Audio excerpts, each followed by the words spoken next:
Terima kasih Anda masih bersama kami dalam Sapa Indonesia Pagi. Saudara, KPU merespon putusan Mahkamah Konstitusi terkait dengan aturan Pilkada serentak 2024. Di antaranya akan menganalisa hasil putusan Mahkamah Konstitusi dan mengkonsultasikan pada pemerintah dan DPR dalam rapat dengar pendapat.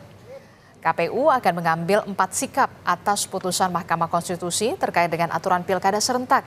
Di antaranya, KPU akan mengkaji hasil putusan MK lebih detail.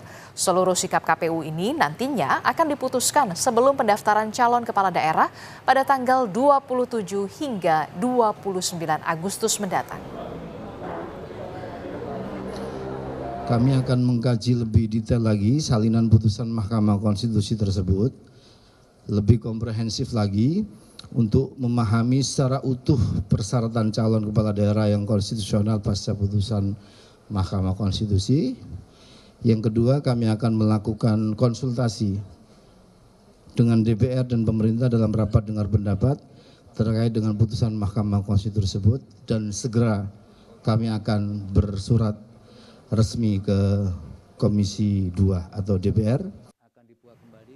Sebelumnya, Saudara, Mahkamah Konstitusi kemarin mengubah aturan terkait dengan syarat partai politik mengusung calon dalam pemilihan kepala daerah. MK menyatakan syarat ambang batas pencalonan kepala daerah 20% kursi DPRD atau 25% suara sah pemilu inkonstitusional. MK kemudian memutuskan untuk syarat mengusung gubernur diatur dengan syarat ambang batas perolehan suara di pemilihan legislatif disesuaikan dengan jumlah penduduk termuat pada daftar pemilih tetap. Permohonan uji materi ini sebelumnya diajukan oleh Partai Buruh dan Partai Gelora. Untuk mengusulkan calon gubernur dan calon wakil gubernur, A.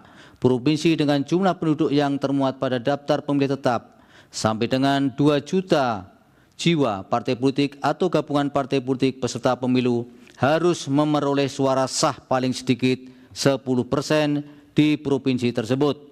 B. Provinsi dengan jumlah penduduk yang termuat pada daftar pemilih tetap lebih dari 2 juta jiwa sampai dengan 6 juta jiwa, partai politik atau gabungan partai politik peserta pemilu harus memperoleh suara sah paling sedikit 8,5% di provinsi tersebut.